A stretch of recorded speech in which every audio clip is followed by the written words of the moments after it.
ഇന്നത്തെ നമ്മളെ റെസിപ്പി എന്താണെന്ന് വെച്ച് കഴിഞ്ഞാൽ ഉള്ളിൽ നല്ല ക്രീമി ആൻഡ് സോഫ്റ്റ് ആയിട്ടുള്ളതും പുറത്ത് നല്ല ക്രിസ്പി ആയിട്ടുള്ള റെസിപ്പിയാണ് ചിക്കൻ ഹാഫ് മൂൺ പൈ. നമുക്ക് എങ്ങനെ ഉണ്ടാക്കാൻ നോക്കാം. അപ്പോൾ ഇതിനായിട്ടൊരു പാൻ വെച്ച് അതിൽ ഓയിൽ ഒഴിച്ചിട്ട് ഇഞ്ചി വെളുത്തുള്ളിയും ചെറുതായിട്ട് കട്ട് ചെയ്തിട്ട് അതിലിട്ട് കൊടുക്കുക. പിന്നെ ഒരു ഉള്ളി പിന്നെ 2-3 പച്ചമുളകും കൂടി ഇങ്ങനെ കട്ട് ചെയ്തിട്ട് ഇട്ട് കൊടുക്കുക. ഉള്ളി ഒന്ന് വാടി വരുമ്പോൾ നമ്മൾ ബോൺലെസ് ആയിട്ടുള്ള ചിക്കൻ ഇത് ചെറുതായിട്ട് ഇതുപോലെ കട്ട് ചെയ്തിട്ട് കൊടുത്തിട്ട് നല്ല രീതിയിൽ ഒന്ന് മിക്സ് ചെയ്യുക. ഒരു ക്യാരറ്റ് ഇതുപോലെ ഗ്രേറ്റ് ചെയ്തിട്ട് ഇട്ട് കൊടുത്തിട്ട് നമ്മൾ അടച്ച് വെച്ചൊന്ന് വേവിക്കാം.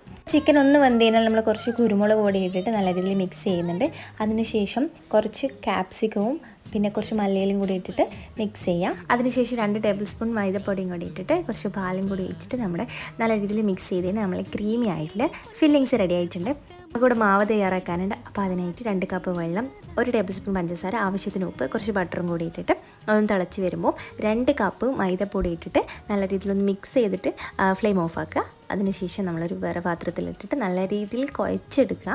നമ്മൾ ചപ്പാത്തിക്കൊക്കെ പരത്തുന്ന പോലെ ചപ്പാത്തിക്കൊക്കെ കുഴക്കുന്ന പോലെ നല്ല രീതിയിലൊന്ന് മിക്സ് ചെയ്യാം. എന്നിട്ട് ഇതേപോലെ ഒന്ന് പരത്തിയെടുക്കുക. അധികം കട്ടി വേണ്ട, അധികം കട്ടി കുറവും വേണ്ട. ഇതുപോലെ ഒന്ന് റൗണ്ടിലൊന്ന് ഷേപ്പ് ചെയ്തിട്ട് കട്ട് ചെയ്തിട്ട് നമ്മൾ ഫില്ലിങ്സ് വെച്ച് കൊടുത്തിട്ട് ഇതേപോലെ ഒന്ന് പ്രസ് ചെയ്ത് കൊടുത്താൽ മതി. വേറെ നമ്മൾക്ക് മൈദപ്പൊടി അതൊന്നും യൂസ് ചെയ്യുന്നും വേണ്ട. അപ്പോൾ ഇത്രയേ ഉള്ളൂ. പിന്നെ അതിന് ശേഷം നമ്മൾ മുട്ടയിൽ മുക്കി ബ്രെഡ് ക്രംസിൽ മുക്കി ചൂടുള്ള എണ്ണയിലൊന്ന് പൊരിച്ചെടുത്താൽ മതി. ഇതേപോലെ ഒന്ന് കളറൊക്കെ മാറിക്കഴിഞ്ഞാൽ നമുക്കത് കോരിയെടുക്കാം. നല്ല അടിപൊളി ടേസ്റ്റാണ്. അപ്പോൾ നിങ്ങൾ എന്തായാലും ട്രൈ ചെയ്ത് നോക്കുക. Okay, thank you for watching my video.